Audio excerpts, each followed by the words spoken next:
welcome to the Dream is in Your Hands Educational Youth Conference, dropping jewels on the next generation. My name is Mercedes, and today I will be speaking with Dr. Natascha Crandall from New York about discovering your passion in the TV and film industry. Natascha understands the importance of finding your passion. She is a founder of Crandall Consulting and has done curriculum development, script review, project management, and formative research for children's television programs.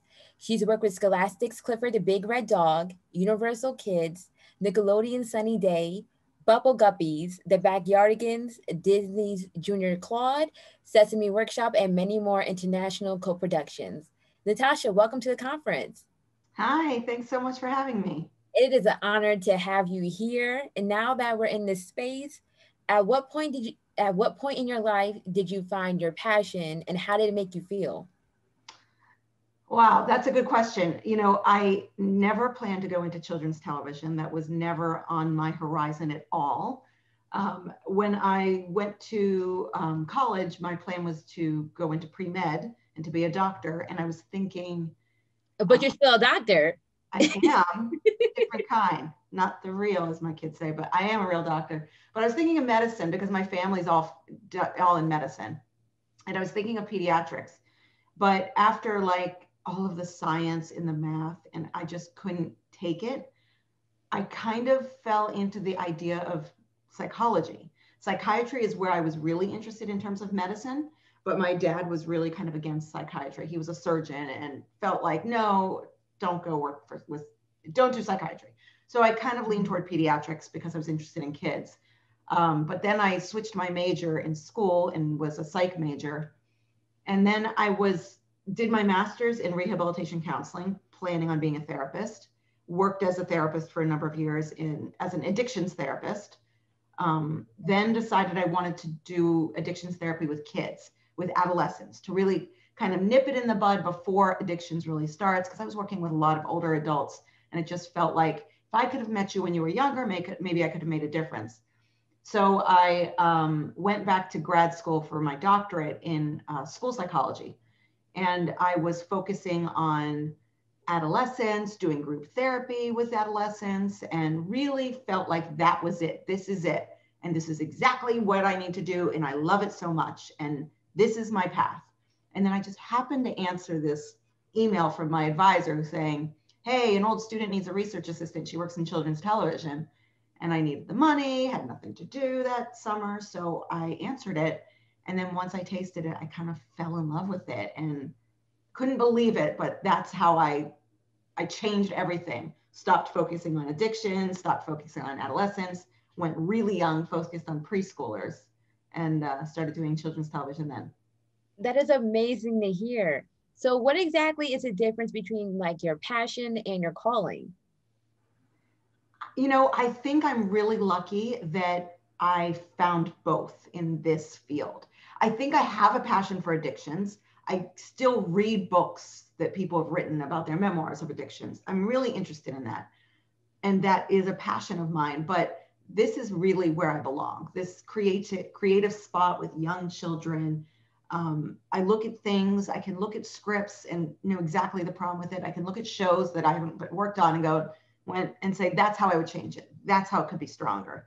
So I think that it has just become both my passion as well as my calling, because everything I do feels like this is exactly what I need to be doing. And then you said you're like very intrigued by addictions. Why is that? I don't know. Can you list some addictions that you're intrigued by? I think it was that I'm a Pakistani Muslim, and I was really a very devout follower of my religion. So in college, I didn't drink at all, not at all. And I think I was kind of intrigued by the addictions field, but I was really interested in doing like therapy. So I got a part-time job at a place called the Center for Addiction and No, that was not the job. It was a place called On Drugs Incorporated. It was a hotline counseling job called On Drugs Incorporated. And there I did mental health counseling as well as addictions counseling. And when I was working with the two populations of heavy mental health issues as well as addictions, I felt like I could connect more with the addictions patients. With the heavy mental health stuff, it seemed like they needed to up their meds. But the addictions, it could have been me. It could be my sister. It could be my friend. And I think that's how I felt like I could do one thing and help you not use alcohol tonight, and I can make an impact. It just felt like a bigger reward, a bigger payoff with not as much long-term work. So I fell in love with that, and then really wanted to pursue that to do more addictions therapy, because there weren't a lot in the central Pennsylvania area. There weren't a lot of addictions places, but I had always wanted to live in a city, and I knew that there would be more opportunities in a city. So, because now you got me on this addiction cycle. So, what addictions are you like fascinated by? I was more fascinated with, I did all these research papers on addictions. And the one thing I remember being fascinated with was that if you use alcohol and cocaine, the chemical combination combines to something else and makes the high as well as the likelihood for an addiction even more. And it's become something like, I think what was it called? Cocoa ethanol or something like that. It's the combination of the different properties of these substances that create new substances, which explains why addiction is so hard to break. So I think it wasn't just one drug that I was interested in. I was interested in helping everyone with everything. And then, I got my master's and focused on addictions and worked with pregnant women who were using substances. And then I was in an outpatient clinic and worked as a group therapist in an outpatient clinic on everything that they were working on, everything that they had going for them. And so, it was really just how to get them off drugs and to make their lives better. That was really what excited me the most.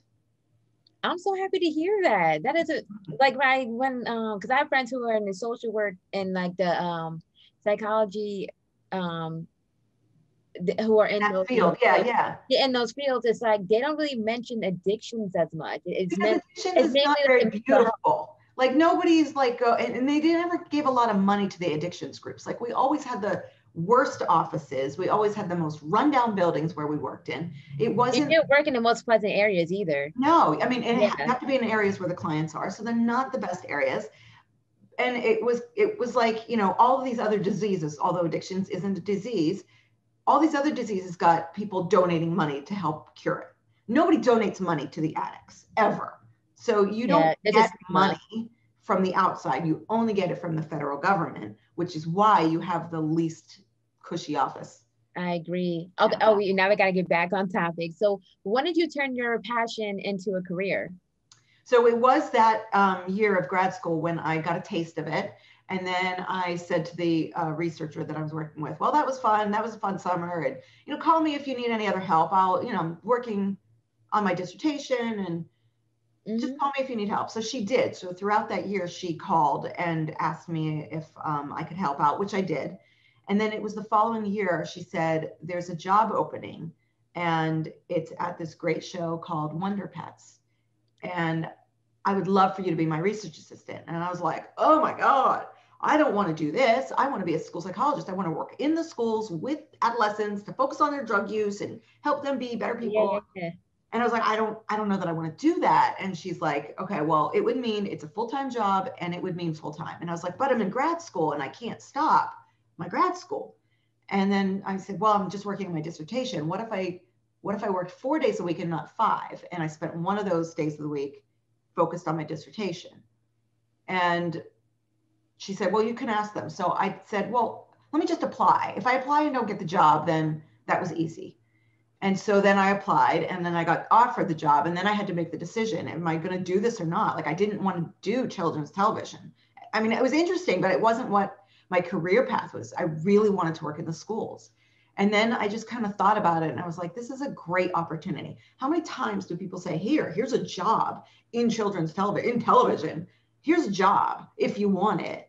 And I was like, if I don't walk through this door, I might never be able to open the door again. Agreed. But if I walk through this door and decide I don't want to do it, school psychology is right there. Exactly. There's tons of schools. They're always going to need me. Mm-hmm. So I decided to take the leap of the chance. And I said, okay, I'm going to try it. So I worked as a researcher for the Wonder Pets for a year. And then at the end of that year, the writing was done, the research was done, and they were, animating it. So it takes another year to animate. So throughout that second year, I was at an externship. And I remember that they called me back and said, the Wonder Pets people called me and said, we just got a season 2 pickup. Do you want to come back? And I was like, well, I Amazing. didn't know. I don't know that I want to. Like school psychology, I'm going to be in the schools working with kids. And I remember going, oh, well, let me think about it. I mean, I liked what I did, but like the hours were terrible. It was like 9:30 to 6:30 versus school hours, which was like 8 to 2:30. Yeah, it's long hour days. Yeah, it was Then a you have really to long hours days for media. And then I remember doing therapy with a second grader who looked like Zac Efron, who was adorable. And I remember him talking about all his problems, and he had a lot of problems. And he was just like my favorite client. And I would sit there and we were playing Uno and we were talking. And all I could think about was that Wonder Pets was about to air for the first time. And my name was going to be in the credits. And I couldn't believe Wonder Pets was about to air. And I was so excited that I couldn't even focus on little Zac Efron. I couldn't even think about what he was talking about. And it was that moment that they had this like light bulb moment, this epiphany of like, oh my God, I don't care about him. I care about the Wonder Pets. Oh my God, what is that saying? What does that mean? If I can't focus on my most favorite, adorable client with all his problems, and I can only think about the Wonder Pets, I feel like I need to go back and do that. So that's what I did. I finished out my externship that year and I said yes and went back for season 2, finished my dissertation, got my degree, but I never jumped back into never jumped back into school psychology. I've always been in children's media ever since. I mean, it seemed like it really worked out for you, and that's when your passion became your calling. It did. It did. Yeah. So as you know, the dream is in your hands. What does that mean to you? Well, it means that I feel like I had parents kind of guiding me into one area, like medicine and not psychiatry. And I think that, I was trying to follow their dreams.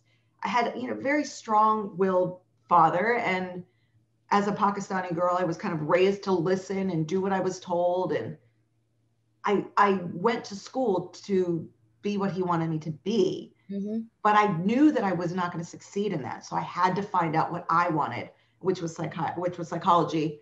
And I had to push my dream over his. And I remember so many different talks we'd have. And he wanted me to go into business. He didn't know what business was, but he just like go into business. And I think about it because I have 2 sisters. I have an older sister and a younger sister. We're all a year apart. And we were all pushed to be doctors. And my older and younger sister, they're both medical doctors. My older sister's a surgeon, plastic surgeon. This is her passion. This is where she was meant to be. My younger sister's a pediatrician and she's excellent at it. But she always wishes she had pushed back and become a writer because that's what she really wants to be. Wow. So I mean, she could still be a writer. She could write for like the medical journals and the medical magazines. she wants to be a children's book writer. And I'm like, you should do it. But she's like, It could be really a busy sister with the project. practice, right? I'm like, you can do both. You can do both. Yeah. So I look back and go, had I not pursued what I wanted, I may be frustrated like she is in her job, going, this is not really what I want to do. I really don't have a passion for it. I'm doing it because I'm good at it, but I don't really love it. There's nothing I get excited about. Whereas like, I'm someone who now on Sunday nights, I'm ready. I'm like actually looking forward to doing stuff on Monday. That's amazing. That is amazing. And I've been in the field where I had jobs in children's media where I was not looking forward to a Monday. Monday mornings were the worst time ever. But I have finally, like with starting my own company, I control everything I want to control. I say no to stuff I don't want to. That so is my own company, I can do whatever I want. And Mondays are great. I love it. Where can we keep up to date with you on social media to find out more about you? Well, if I had a better social media person other than Katie, because I'm terrible at it, I do have a Facebook page, Crandall Consulting Facebook page. I do have a Twitter handle, but I very rarely do. I'm not a Twitter person. I do have Instagram, but that's kind of like my personal Instagram. I'm terrible at it. So I think it's just looking at my website, which is crandallconsulting.org, and looking at my Facebook. I know, I'm sorry. I know. It's no, like no worries. thing. My kids are like horrified. Yeah. it's like social media, you gotta make social media work for you. But thank you for joining us. It was an honor to have you, Dr. Natascha Crandall. As you know, my name is Mercedes. You can follow me on Instagram at Sadie's Ortiz, and you can also follow Create the Dream Co. That's at Create the Dream Co on LinkedIn and Instagram as well. And please use a hashtag Dream Conference 2021. Keep it locked for the next segment. Thanks so much. It's a pleasure meeting you.